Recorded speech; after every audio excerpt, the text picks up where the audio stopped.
الحمد للہ رب العالمین والصلاة والسلام علی حبیبہ محمد وآلہ وصحبہ اجمعین۔ اعوذ باللہ من الشیطان الرجیم، بسم اللہ الرحمن الرحیم۔ قولہ تعالی وتری الناس سکارا وما ہم بسکارا۔ ترجمہ ہے، اور تجھ کو لوگ نشہ کی سی حالت میں دکھائی دیں گے حالانکہ وہ نشہ میں نہ ہوں گے۔ اس میں غیر سکر کو تشبیہاً سکر فرما دینے سے اس اصطلاح کی اصل نکل آئی کہ بعض حالات باطنہ کو اسی مشابہت کے سبب سکر کہہ دیا جاتا ہے۔ یہ آیت قیامت کے بارے ہے کہ حالات ایسے ہوں گے کہ ہر آدمی اپنے حال میں بے سدھ ہوگا، اسے دوسرے کی کوئی خبر نہیں ہوگی، ایسے جیسے نشے مالے کو نشے میں کوئی خبر نہیں ہوتی، نہ اپنے حال سے باخبر ہوتا ہے نہ دوسرے کے حال سے، بے سدھ سا بے ہوش سا ہو جاتا ہے۔ تو فرماتے ہیں کہ اس سے اس بات کی اصل نکل آئی جیسے بعض لوگ سکر میں آدمی مجذوب ہو جاتا ہے، اس کے دماغی جو ہیں قوا وہ جل جاتے ہیں، اسے ہوش نہیں رہتی، اسے ہی مجذوب سالک کہتے ہیں۔ لیکن بعض حالتوں میں صوفیاء پر جب شدت ہوتی ہے کیفیات کی، تو ان کی کیفیت بھی ایسے ہو جاتی ہے جیسے انہوں کسی چیز کی خبر نہیں رہتی، تو حالانکہ وہ مجذوب نہیں ہوتے، ان پر دائمی سکر نہیں ہوتا، تو اس وقتی اور لمحاتی کیفیت کو بھی حضرت فرماتے ہیں کہ بعض اوقات تشبیہاً سکر کہہ دیا جاتا ہے حالانکہ وہ حقیقی سکر نہیں ہوتا۔ جیسے یہاں لوگوں نے نشہ پیا نہیں ہوگا لیکن وہ نشے کی حالت میں نظر آئیں گے۔ قولہ تعالی ذالک بأن اللہ هو الحق وأنہ یحیی الموتى۔ اس سبب سے ہوا کہ اللہ تعالیٰ ہی ہستی میں کامل ہے اور وہی بے جانوں میں جان ڈالتا ہے۔ حق تعالیٰ نے اس آیت میں اپنے تصرفات بدیہہ کا سبب اپنی موجود اور کامل ذات و صفات ہونے کو فرمایا، اور اس میں قریب قریب اس کی تصریح ہوگی جو صوفیہ کہتے ہیں کہ حق تعالیٰ کی صفات بوجہ اپنے جمیل ہونے کے مقتضی ظہور کو ہوئیں، اس سے اللہ تعالیٰ نے خلق کو پیدا کیا۔ لیکن اس مقام میں دو امر اور سمجھنے کے قابل ہیں۔ ایک یہ کہ سبب تخلیق کا صرف یہی اقتضاء ظہور نہیں بلکہ اس میں اور حکم اور مسالے بھی ہیں، اور انہ یحیی الموتى میں اس طرح اشارہ ہے کہ دوسرے یہ کہ اقتضاء رو باضطرار نہیں بلکہ حق تعالیٰ کے افعال اختیاریہ کے اظہار کا داعی ہے۔ ذالک بأن اللہ هو الحق، اللہ ہی اپنی ہستی میں کامل ہے، اللہ ہی حق ہے، اور وہی مردوں کو زندہ کرتا ہے، مردے میں جان ڈالتا ہے۔ تو اس میں فرماتے ہیں کہ تصرفات بدیہہ بدعت یا بدایت ہوتی ہے کسی چیز کا نئے سرے سے شروع کرنا جس کا وجود پہلے نہ ہو۔ تو اللہ نے ساری کائنات کو عدم سے وجود عطا فرمایا۔ شریعت میں نئے کام کو بدعت اسی لیے کہا جاتا ہے کہ جس کا ثبوت حضور صلی اللہ علیہ وسلم سے نہیں، سلف صالحین سے نہیں، ایک نئی بات دین میں شروع کر کے کہا جائے یہ بھی ثواب ہے، تو اس کو اسی لیے بدعت کہتے ہیں۔ تصرفات بدیہہ سے مراد ہے کہ کچھ بھی نہیں تھا، اللہ نے اپنے تصرف سے ہر چیز کو عدم سے وجود عطا فرمایا۔ تو صوفیہ کہتے ہیں کہ اللہ جل شانہ کی ذات کامل ہونے کے سبب اور اس کی صفات حسین و جمیل ہونے کے سبب تقاضا کرتی تھیں اپنے اظہار کا، اور اپنے جمیل ہونے کے مقتضی ظہور کو، یعنی وہ ظاہر ہونے کا تقاضا کرتی تھی، حسن الہی ظاہر ہونے کا تقاضا کرتا تھا، اس لیے اللہ نے مخلوق کو پیدا کیا۔ وہ حدیث قدسی بھی ہے كنت كنزا مخفيا فأحببت أن أعرف خلقت الخلق، میں ایک پوشیدہ خزانہ تھا، پھر مجھے یہ بات پسند آئی کہ کوئی میرا جاننے والا ہو، ان اعرف ہو، کوئی مجھے پہچانے، تو میں نے مخلوق کو پیدا فرما دیا۔ فرماتے ہیں صوفیہ کہتے ہیں کہ ذات و صفات الہی کا جمال اور حسن جو تھا اس کا تقاضا تھا کہ کوئی اس کو جاننے والا بھی ہو۔ تو حضرت فرماتے ہیں کہ ایک سبب یہ بھی ہے تخلیق کا، لیکن کلی طور پر کہنا کہ یہی تخلیق کا سبب ہے یہ درست نہیں، اس میں اور حکمتیں بھی ہیں اور مصلحتیں بھی ہیں۔ تخلیق کائنات میں جو مصلحتیں ہیں اور جو حکمتیں ہیں وہ وہی جانتا ہے جس نے اس کو پیدا فرمایا ہے، ان میں ایک یہ بھی ہے۔ اور دوسری بات یہ ہے کہ اللہ کی ذات ایسی ہے کہ وہ مجبور نہیں ہے، یہ اقتضا روب استرار نہیں، یعنی یہ تقاضا ذات و صفات باری کا کہ کوئی ہمیں جاننے پہچاننے والا بھی ہو، تو یہ تو ایک مجبوری بن گئی نا، کہ اضطرار کہتے ہیں جو مجبوراً کام کیا جائے۔ فرمایا اللہ کی شان کو مجبوری زیبا نہیں ہے، وہ مجبور نہیں ہے، بلکہ اپنے افعال اختیاریہ کے اظہار کا داعی ہے، بلکہ ہر کام جو وہ چاہتا ہے وہ کر سکتا ہے، وہ کسی کام کے لیے مجبور نہیں ہے، اس کے اختیار میں ہے جو وہ چاہے کرے، اور اس کی حکمت کلی خود اللہ ہی جانتا ہے۔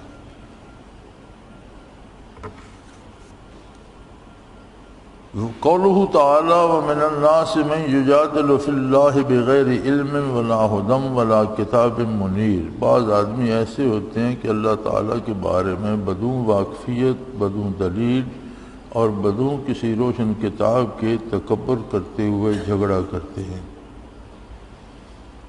روح المعانی میں ہے کہ علم سے مراد علم ضروری ہے، اور خدا سے استدلال اور کتاب منور سے وحی اور علم ضروری یعنی غیر استدلالی عام ہے، علم وجدانی و ذوقی و کشفی اور الہامی کو بھی، سو اس قسم کے علم کا معتبر ہونا بھی ثابت ہو گیا، البتہ اس سے کبھی علم اس کے معارض ہوگا، اس وقت اس سے کبھی کو ترجیح ہوگی۔ فرماتے ہیں اللہ کریم نے یہاں علم ضروری سے، ہدایت سے استدلال اور کتاب منیر سے استدلال فرمایا ہے۔ تو استدلالی علم یعنی جو مستقل دلیل ہے وہ کتاب منیر ہے، علم ضروری یعنی غیر استدلالی عام ہے، اور اس میں غیر استدلالی علم یعنی کتاب کے علاوہ جو علم حاصل ہوتا ہے، جس میں وجدانی، ذوقی، کشفی، الہامی، یہ بھی علم کی اقسام ہیں جو من جانب اللہ براہ راست اللہ کے مقبول بندوں کو عطا ہوتی ہیں۔ ایک تو علم وہ ہے جو کتاب اللہ سے ظاہر ہوتا ہے، اللہ کی کتابوں سے ظاہر ہوتا ہے، اور وہ عام ہے، ہر ایک کے لیے ہے، لیکن ایک عجیب بات ہے کہ اللہ کے مقرب بندے اسی کتاب میں سے وہ چیزیں سمجھتے اور حاصل کرتے ہیں جو عام اہل علم کو سمجھ نہیں آتی۔ تو وہ کئی قسم کا ہوتا ہے، الہامی بھی ہوتا ہے، القائی بھی ہوتا ہے، ذوقی بھی ہوتا ہے کہ وہ اپنے ذوق سلیم سے اخذ کر لیتے ہیں، اللہ تعالیٰ الہم و القا فرما دیتے ہیں۔ وجدان ہو جاتا ہے، وجدان ایک قلب کی کیفیت ہے جو نگاہ، دماغ، سماعت، بصر کے محتاج نہیں ہوتا، بلکہ براہ راست بات دل میں آ جاتی ہے من جانب اللہ، اور یہ اس قسم کے علم کا معتبر ہونا بھی ثابت ہو گیا۔ فرمایا اس آیت میں یہ بھی ثابت ہو گیا کہ یہ سارے علوم معتبر ہیں، اس وقت تک معتبر ہیں جب ان سے کوئی قوی علم ان کے معارض نہ ہو، جیسے اللہ کا ارشاد اگر ان سے ٹکرائے تو پھر کسی کا ذوق، وجدان، الہام جو ہے اسے سمجھنے میں غلطی لگی ہے، بات جو قرآن کی ہے وہ درست ہے، یا رسول اللہ صلی اللہ علیہ وسلم کا ارشاد عالی کچھ اور ہو اور بندہ اپنے ذوق یا وجدان سے کچھ اور بات سمجھ رہا ہو، تو پھر اس کا ذوق اور وجدان غلط ہوگا اور حضور کا ارشاد برحق ہوگا۔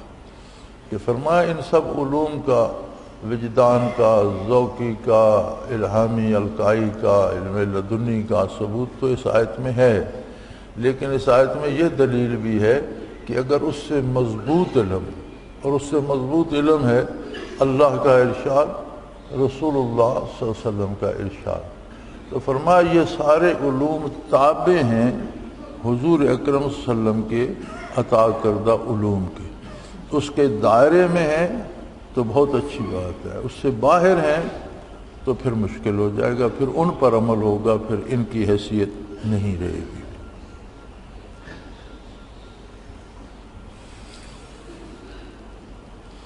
قولہ تعالی الم تر ان اللہ یسجد لہ من فی السماوات الی قولہ وکثیر من الناس، اے مخاطب کیا تجھ کو یہ بات معلوم نہیں کہ اللہ تعالیٰ کے سامنے سب عاجزی کرتے ہیں، جو کہ آسمانوں میں ہیں، جو زمین میں، اور سورج، چاند اور ستارے اور پہاڑ اور درخت اور چوپائے اور بہت سے آدمی۔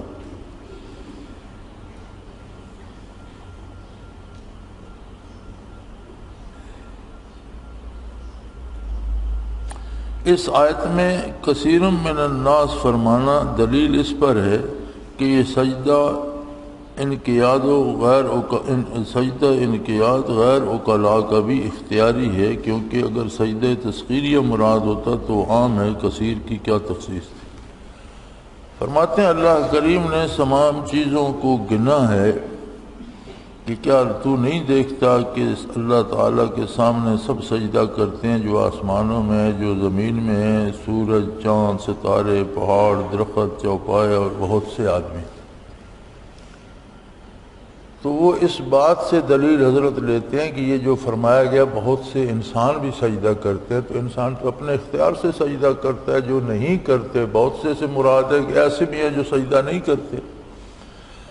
تو اس کے ساتھ اگر بہت سے کے ساتھ اگر تشبیہ دی گئی درختوں، پہاڑوں، سورج، چاند، ستاروں، آسمانوں، زمینوں، یہ جو کچھ ان میں ہے، تو فرماتے ہیں اس کا مطلب یہ ہے کہ ساری مخلوق اپنی اختیار سے سجدہ کرتی ہے، چونکہ یہ اکثر لوگ جو سجدہ کرتے ہیں یہ اپنے اختیار سے کرتے ہیں۔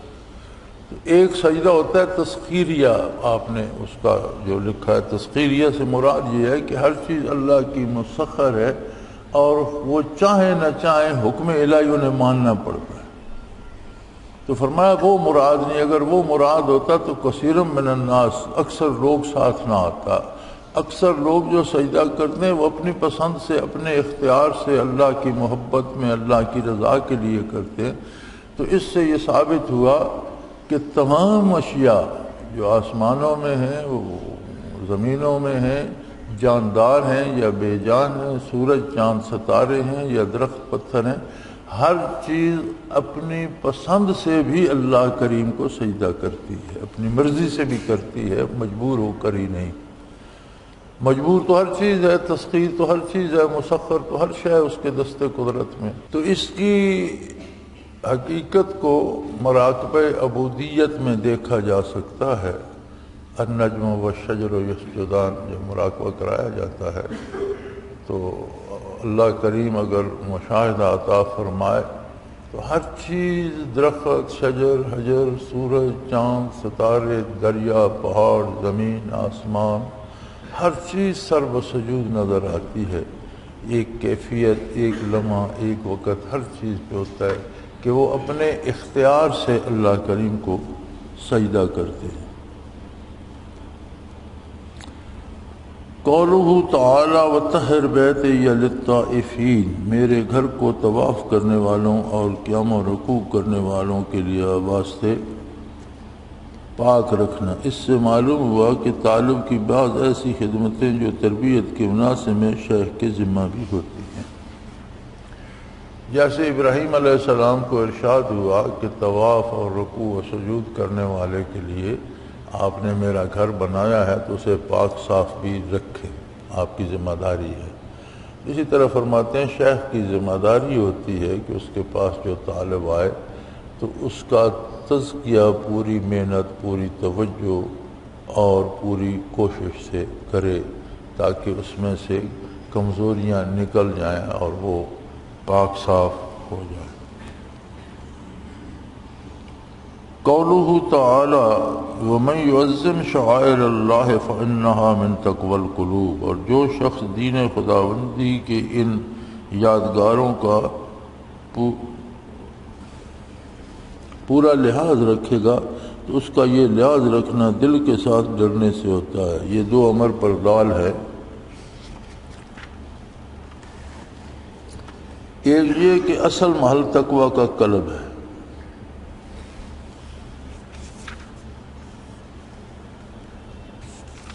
یہ ارشاد ہے نا کہ فَإِنَّهَا مِن تَقْوَى الْقُلُوبِ، تو فرماتے ہیں اس سے ایک بات یہ ثابت ہوئی کہ تقوی کا اصل مقام قلب ہے، کہ دل میں عظمت الہی جاگزیں ہو جائے، دل کا رشتہ ذات باری سے ایسا استوار ہو جائے کہ اس رشتے کے ٹوٹنے سے وہ ڈرتا رہتا ہو۔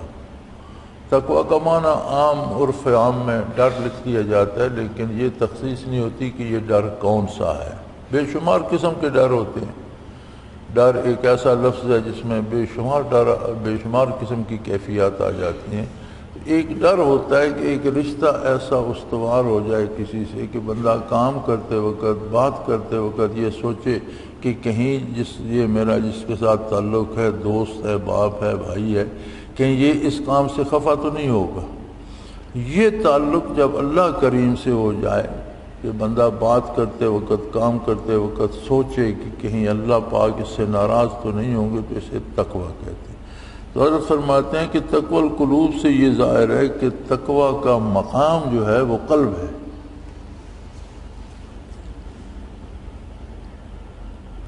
دوسرے یہ کہ معالم دین کی تعظیم ہر حد شرعی کے اندر، جس میں انبیاء اولیاء کے آثار بھی داخل ہو گئے، مشروع ہے۔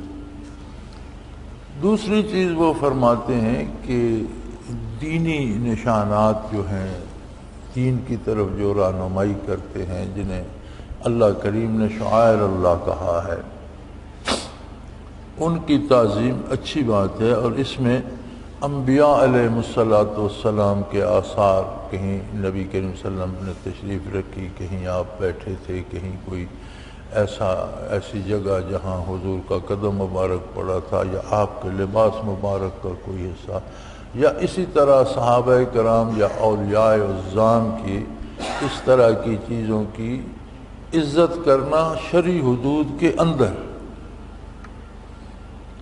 شریعت سے باہر نہیں کہ انہیں بت کی طرح پوجنا شروع کر دیا جائے، شریعت کے اندر رہتے ہوئے ان کا احترام کرنا بھی اس آیت مبارک سے ثابت ہے۔ مثلا بندہ عمرے پہ، حج پہ جو جاتا ہے تو ایک عجیب کیفیت یہ بھی ہوتی ہے کہ بیت اللہ شریف سامنے ہوتا ہے تو یہ پتہ چلتا ہے کہ یہی وہ پتھر ہیں جنہیں حضور نے دیکھا تھا، یا یہی وہ پتھر ہیں جنہوں نے حضور کو دیکھا تھا۔ اسی طرح مینا، عرفات، مکہ مکرمہ کے پہاڑ، زمین بدل گئی، مکان بدل گئے، بازار بدل گئے، فرش بن گئے۔ اسی طرح مدینہ منورہ تقریباً جو عہد نبوی میں شہر ہوتا تھا، مدینہ النبی جسے کہتے تھے صلی اللہ علیہ وسلم، آج کل تقریباً وہ سارا ایریا اس سے کچھ زیادہ مسجد نبوی میں آ گیا ہے، تو وہ ساری زمین بھی فرش کے نیچے آ گئی اور وہ سارا ایریا بھی مسجد میں آ گیا۔ لیکن اس کے باوجود جبل صلہ ہے، احد ہے، ارد گرد کی پہاڑیاں ہیں، ارد گرد کی زمین ہے، مکہ مکرمہ سے مدینہ منورہ تک طریق سلطانی جس پہ حضور صلی اللہ علیہ وسلم سفر فرماتے تھے، یہ وہ راستہ ہے جو بدر سے ہو کر گزرتا ہے۔ آج کل متروک ہو چکا ہے، بلکہ انہوں نے روک دیا ہوا ہے، ادھر سے جانے نہیں دیتے، مین روڈز بن گئی ہیں الگ سے۔ تو طریق سلطانی پہ جتنی زمین فضا ہے تو ایک کیفیت یہ بھی ہوتی ہے کہ وہ جو شاعر نے کہا تھا کہ سیاہی آنکھ کی لے کر میں تجھ کو نامہ لکھتا ہوں، سیاہی آنکھ کی لے کر میں تجھ کو نامہ لکھتا ہوں کہ جب نامے کو تو دیکھے میری آنکھیں تجھے دیکھیں۔ تو یہ ایک سعادت بھی ہے کہ ان چیزوں کو دیکھنا جن پر حضور کی نظر کرم پڑی تھی، اور وہ چیزیں حضور کی زیارت سے بھی مشرف ہوئی تھیں، تو یہ ساری چیزیں اس میں آ جاتی ہیں۔ قولہ تعالی وَلِكُلِّ أُمَّةٍ جَعَلْنَا مَنْسَكًا لِيَذْكُرُوا اسْمَ اللَّهِ، ہم نے ہر امت کے لیے قربانی کرنا مقرر کیا تھا تاکہ ان مخصوص چوپاؤں پر اللہ کا نام لیں۔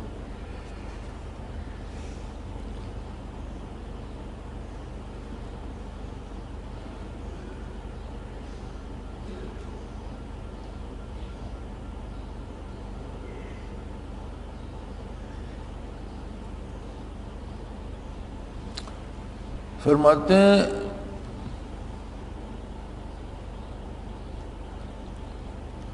ابن عرفہ نے اس کی تفسیر یہ کی ہے کہ مذہباً من الطاعہ، اور اس یعنی مذہب الگ الگ تھے، مذاہب آدم علیہ السلام سے لے کر حضور صلی اللہ علیہ وسلم تک، ان میں عقیدہ تو ایک تھا لیکن احکام مختلف تھے، اور وہ بدلتے رہے وقت کے ساتھ، حالات کے ساتھ، جو انسانیت کی ترقی ہوئی، جو نئی کتابیں آئیں، کچھ پچھلے احکام منسوخ ہوئے، کچھ نئے آگے، یہ چلتا رہا۔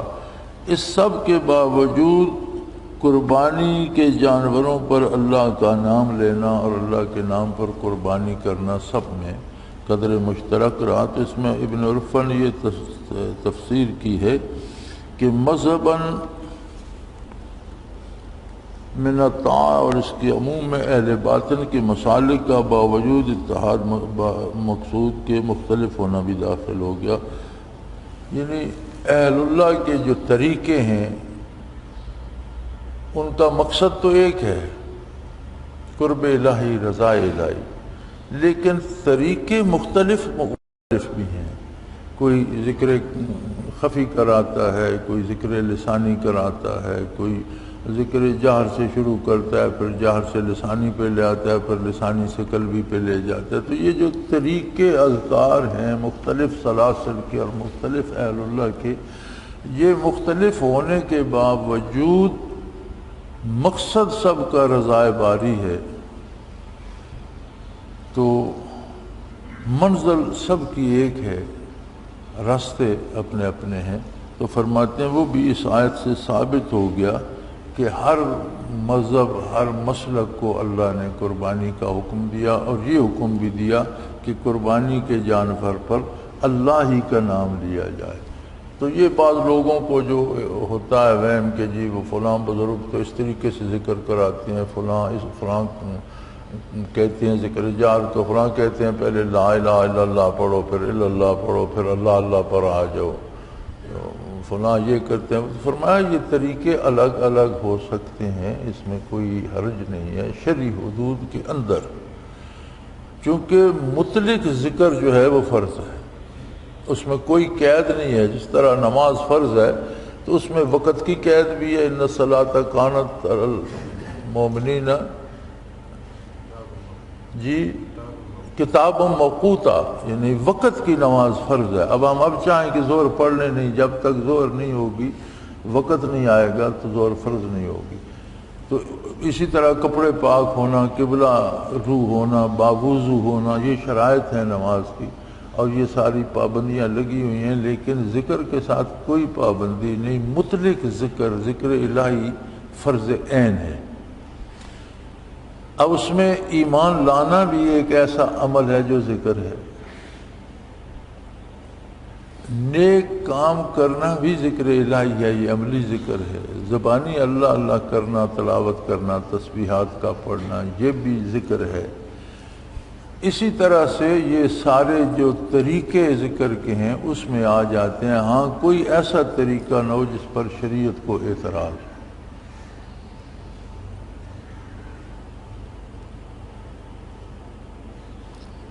قولہ تعالی فکلوا منہا وَأَطْعِمُوا الْقَانِعَ، تم خود بھی کھو اور بے سوال اور سوالی کو بھی کھانے کو دو.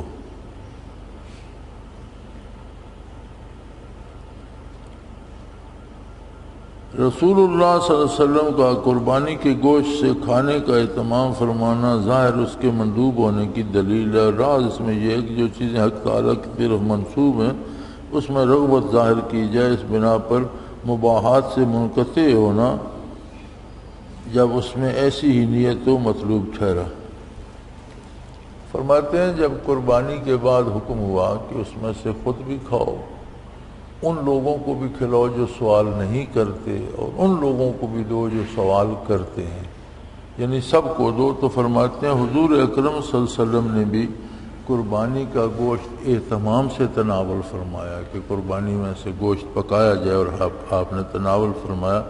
تو اس کے مندوب ہونے کی دلیل ہے اس میں یہ کہ جو چیزیں حق تعالیٰ کی طرف منسوب ہوں اس میں رغبت ظاہر، یعنی جو چیزیں اللہ کی طرف منسوب ہوں ان میں رغبت ظاہر کی جائے، ان سے محبت کی جائے. چونکہ قربانی اللہ کے نام پر کی جاتی ہے تو کوئی یہ نہ سمجھے کہ میں قربانی کا گوشت کیوں کھاؤں، یہ تو کسی کا قربانی ہے، صدقہ ہے، یہ ہے وہ ہے.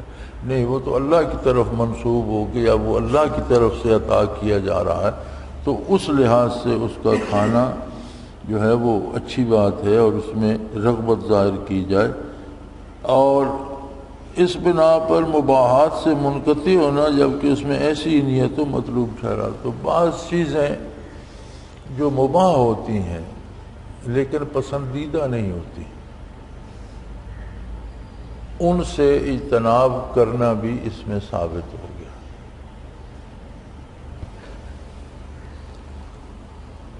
قولہ تعالیٰ ان اللہ یدافع عن الذین آمنوا، اللہ تعالیٰ ایمان والوں سے ہٹا دے گا. اس میں اللہ تعالیٰ کی عادت کا بیان ہے کہ وہ اپنے مقبولین کے لیے انتقام لیتے ہیں. فرمایا اس آیہ کریمہ میں یہ بات ثابت ہوتی ہے کہ مقبولان بارگاہ الہی سے اگر فائدہ نہ اٹھایا جائے تو کم از کم ان کے ساتھ زیادتی نہ کی جائے، انہیں چھیڑا نہ جائے، ورنہ اللہ کریم اپنے بندوں کا انتقام خود لیتے ہیں اور انسان تباہ ہو جاتا ہے. اور سب سے بڑی تباہی جو ہوتی ہے وہ یہ ہوتی ہے کہ آپ اگر اہل اللہ سے، کوئی بندہ اہل اللہ سے اگر بغض رکھتا ہے دل میں، تو کم از کم جو اسے نقصان ہوتا ہے وہ یہ ہوتا ہے کہ ان کی طرف سے جو فائدہ ہونا ہے اس سے محروم ہو جاتا ہے، ان کے فیض سے محروم ہو جاتا ہے. اور جو اہل اللہ کے فیض سے محروم ہوتا ہے اس کا پھر عقیدے پہ قائم رہنا بہت مشکل ہو جاتا ہے. اس میں سے وہ چیز چلی جاتی ہے جو قبول کرتی ہے عظمت باری کو، یا جو عقیدہ عطا کرتے وہ کیفیت چلی جاتی ہے. تو مولانا تھانوی رحمۃ اللہ علیہ نے کہیں لکھا ہے کہ صوفیاء کی اور اہل اللہ کی عظمت کا انکار کفر نہیں ہے، لیکن مرتے عموماً کفر پر ہی ہے، چونکہ مفضی الی الکفر ہے، کفر کی طرف لے جاتا ہے آہستہ آہستہ.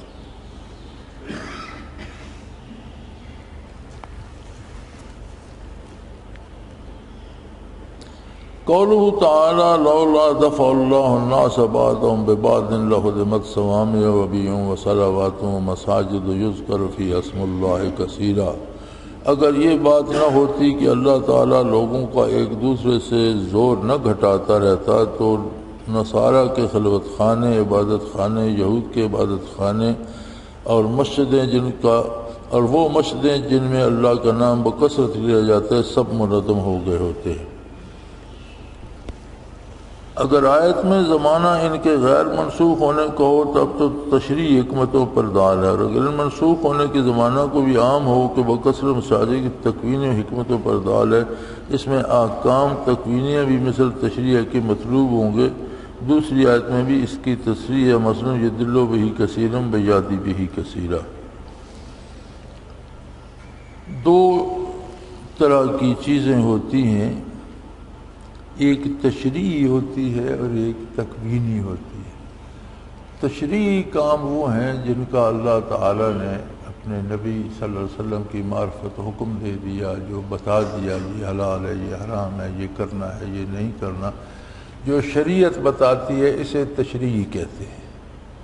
اور جو امور من جانب اللہ حکمت الہیہ کے تحت کوئی بندہ نہیں کرتا، اللہ کی حکمت سے ہو جاتے ہیں، اسے تکوینی کہتے ہیں۔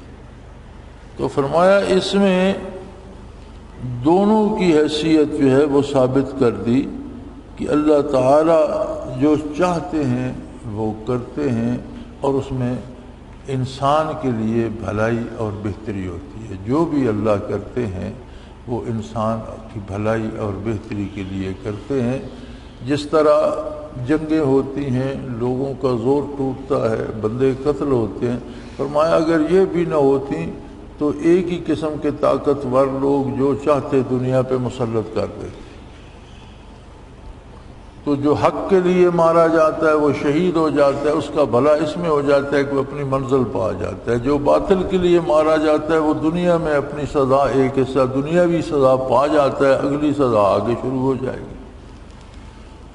تو کار عبث فضول کام کوئی بھی نہیں، من جانب اللہ ایک حکمت الہی ہوتی ہے۔ کبھی تشریعی طور پر شریعت کے مطابق جہاد ہوتا ہے، اس میں مسلمان بھی شہید ہوتے ہیں، کافر بھی مارے جاتے ہیں۔ کبھی تکوینی طور پر ایسے حادثات ظہور پذیر ہوتے ہیں جن میں لاکھوں لوگ لقمہ اجل بن جاتے ہیں، تبدیلیاں آ جاتی ہیں، زمین کی حالت بدل جاتی ہے، مکانوں کی جگہ راکھ کے ڈھیر ہو جاتے ہیں اور پہاڑوں کی جگہ میدان بن جاتے ہیں، دریا پھٹ جاتے ہیں، سوکھ جاتے ہیں۔ تو یہ جو کچھ بھی ہوتا ہے جب تک دار دنیا قائم ہے، نظام کائنات کو قائم رکھنے کا ایک حصہ ہے۔ جس طرح مالی باغ میں تراش خراش کرتا رہتا ہے، اسے وہ واقف ہوتا ہے کہ یہ ٹہنی غیر ضروری ہے، اسے کاٹ دیتا ہے، یہ ٹہنی پھل دے گی، یہ ضروری ہے، اس کی حفاظت کرتا ہے۔ اسی طرح قدرت بھی اپنی کائنات میں جو کانٹ چھانٹ کرتی ہے وہ مصلحت پہ مبنی ہوتی ہے۔ قولہ تعالی الذین مکناہم فی الارض اقاموا الصلاۃ، ترجمہ یہ ایسے لوگ ہیں اگر ہم ان کو دنیا میں حکومت دے دیں تو یہ لوگ نماز کی پابندی کریں، زکوٰۃ دیں اور نیک کاموں کے کرنے اور برے کاموں سے منع کرنے کا حکم دیں اور برے کاموں سے منع کریں۔ روح میں ہے کہ اس میں اشارہ ہے اہل تمکین کے حال کی طرف، وہ حدی و مادی ہیں اور ان کے یہاں شتیحات نہیں اور ان کے کلمات سے کوئی گمراہ نہیں ہوتا۔ اور یا اللہ میں دو قسم کے لوگ ہوتے ہیں۔ ایک قسم کو کہتے ہیں اہل تمکین، اور یہ بہت شاذ ہوتے ہیں، بہت کم لوگ ہوتے ہیں اس طرح کے۔ کوئی حضرت فرمایا کرتے تھے کہ لاکھوں میں کوئی اللہ کا ایک بندہ ہوتا ہے۔ یہ ایسے عجیب لوگ ہوتے ہیں کہ ان کے منازل منتہی ہوں تو بھی ان کا بود و باش رہنا سہنا بات عام آدمی کی طرح ہوتی ہے۔ جو ان کے حال سے واقف نہ ہو وہ انہیں صوفی بھی نہیں سمجھتا، بالکل عام حالت میں رہتے ہیں، کبھی مغلوب الحال نہیں ہوتے۔ اور ان کے ہاں شتیحات، ایسے جملے جو شرعاً جائز نہ ہوں لیکن سکر اور صاحب کی وجہ سے صوفی کے منہ سے نکل جاتے ہیں، انہیں شتیحات کہتے ہیں۔ ان پر گرفت نہیں فرمائی جاتی کہ وہ جان بوجھ کر ایسا نہیں کرتا، غیر اختیاری طور پر اس سے وہ کلمات نکل جاتے ہیں۔ تو فرماتے ہیں اہل تمکین کے ہاں شتیحات نہیں ہوتی، ان کے ہاں کوئی ایسا جملہ نہیں ہوتا جو غیر اختیاری طور پر نکل جائے اور وہ شرعاً جائز نہ ہو، بلکہ اہل تمکین کا مطلب ہے کہ مکمل کنٹرول رکھنے والا شخص، مکمل اپنے آپ پر قبضہ رکھنے والا شخص۔ تو ایسے لوگ بہت کم ہوتے ہیں، لیکن فرمایا ان کی نشانی یہ ہے کہ ان کے ہاں شتیحات نہیں ہوتی اور ان کے باتوں سے کوئی گمراہ نہیں ہوتا، چونکہ جہاں کچھ شکر تھوڑا بہت آ ہی جاتا ہے۔ اور شکر ہر صوفی پہ کسی نہ کسی لمحے کچھ نہ کچھ ضرور آتا ہے۔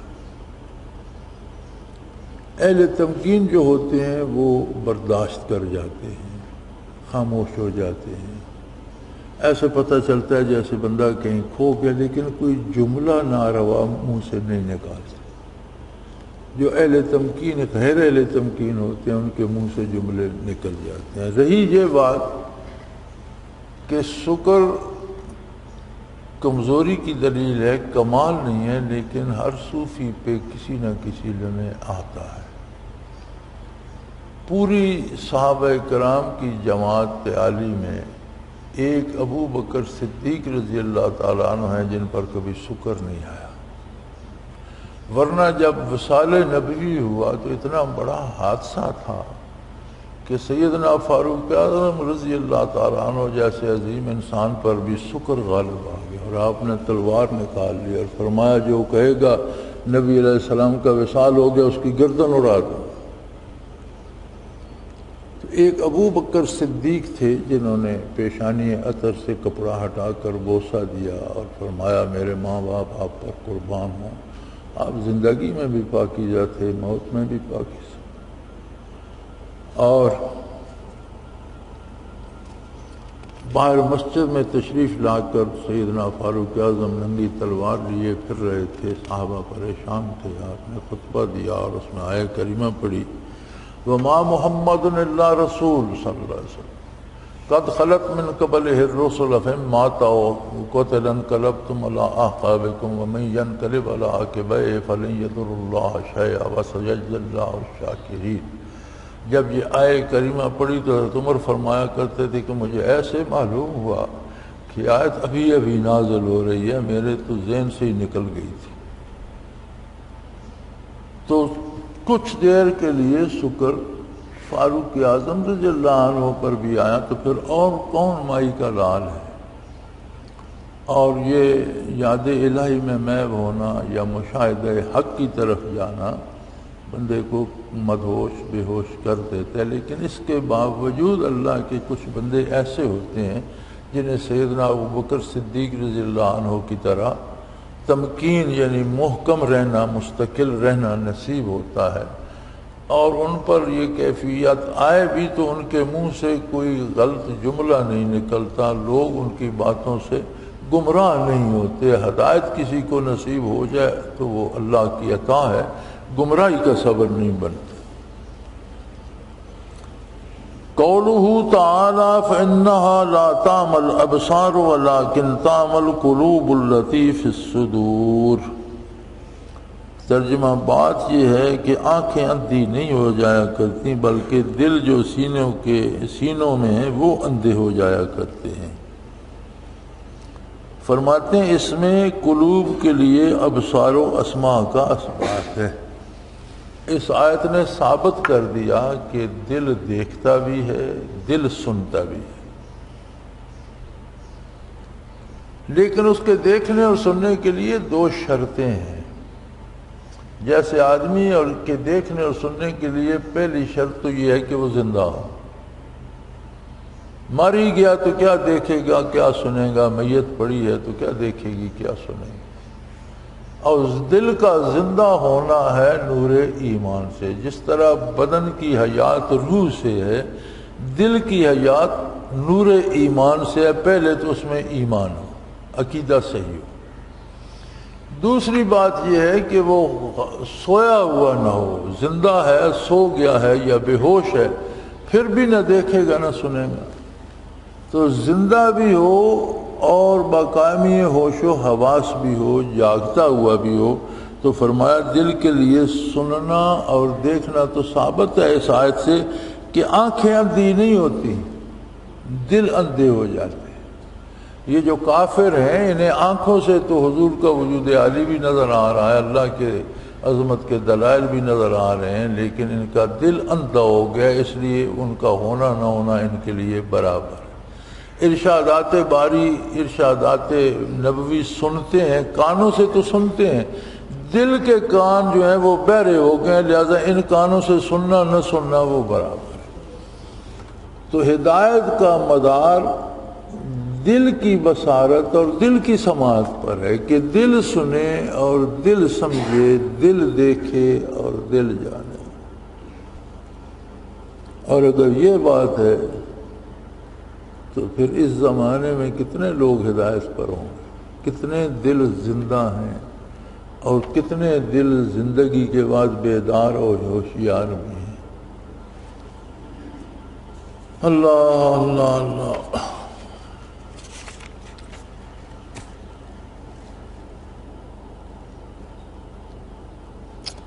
قولہ تعالی فینسخ اللہ ما یلقی الشیطان،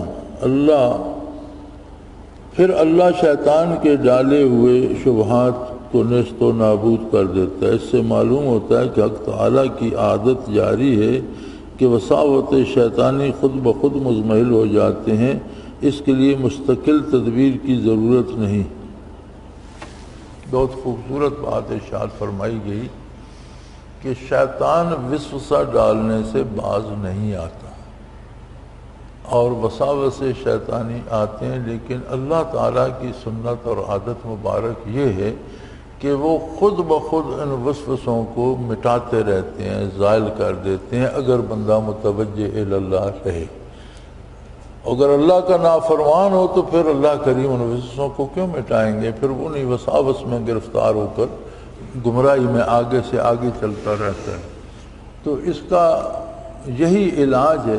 بہت سے دوستوں کے مجھے بھی خطوط آتے ہیں کہ جی وساوس بہت آتے ہیں، نماز میں آتے ہیں، تو میں ایک ہی علاج تجویز کیا کرتا ہوں کہ وسوسے کا آنا غیر اختیاری ہے، اس پہ گرفت نہیں ہے۔ اسے سوچنا شروع کر دینا، اس میں بندے کا اپنا اختیار آ جاتا ہے اور وہ گناہ ہے۔ تو شیطانی وسوسہ آئے تو اس کی پرواہ نہ کی جائے تو وہ ختم ہو جاتا ہے، اور صرف یہی ایک علاج ہے اس کا کہ اس کو اللہ کے سپرد کر دیا جائے، اللہ اس کو مٹا دیتے ہیں، وہ تباہ ہو جاتا ہے۔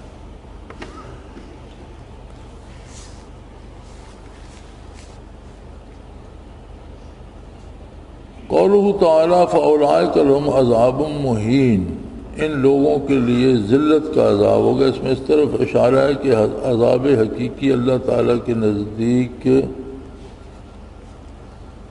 متردد و مہمان ہو جانا گو ظاہر میں نہیں میں، اور یہ معنی عارف شیرازی کے اس قول کے ہیں، حدیث حول قیامت کی گفت واعظ شہر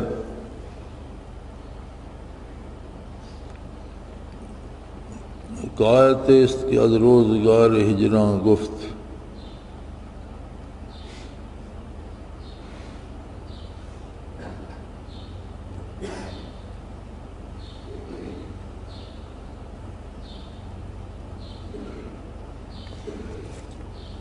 فرماتے ہیں یہ بڑی عجیب بات ہے کہ اللہ کا جو عذاب ہے، عذاب تو ویسے ہی بندے کو رسوا اور ذلیل کر دیتا ہے، اس پر اللہ نے یہ بڑھا دیا کہ لہم عذاب مہین، ان کے لیے ذلت کا عذاب ہے۔ تو فرمایا آخرت کی بات تو آخرت میں ہوگی، دنیا میں بھی یہ ہوتا ہے کہ ہو سکتا ہے بظاہر ایک آدمی کے پاس حکومت ہو، اقتدار ہو سکتا ہے بظاہر ایک آدمی کے پاس دولت ہو، اولاد ہو، جائیداد ہو، لیکن وہ چیزیں اسے ذلیل کرنے کا سبب بن جاتی۔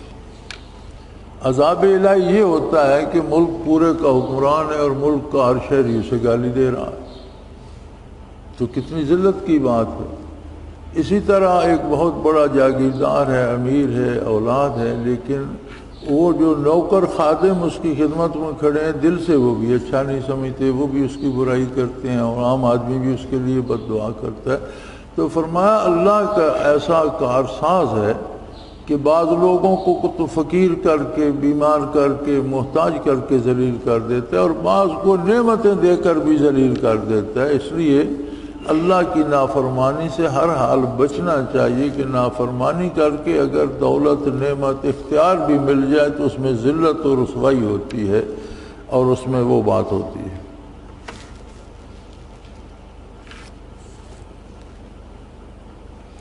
قولہ تعالیٰ وَإِنْ جَادَلُوكَ فَقُلِ اللَّهُ أَعْلَمُ بِمَا تَعْمَلُونَ، اگر یہ لوگ آپ سے جھگڑا نکالتے رہیں تو آپ فرما دیجئے کہ اللہ تعالیٰ سارے کاموں کو خوب جانتا ہے۔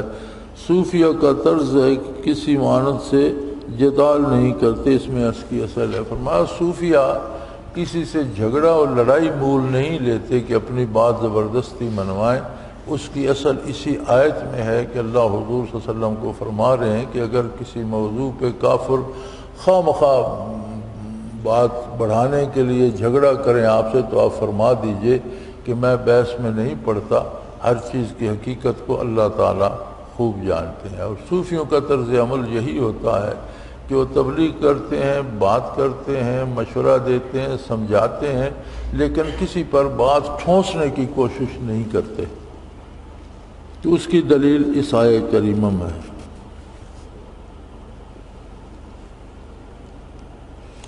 قولہ تعالی وَإِذَا تُتْلَىٰ عَلَيْهِمْ آیَاتُنَا بَيِّنَاتٍ، جب ان کے سامنے ہماری آیتیں جو کہ واضح ہیں سنائی جاتی ہیں تو ان کافروں کے چہروں پر برے آثار دیکھتے ہو۔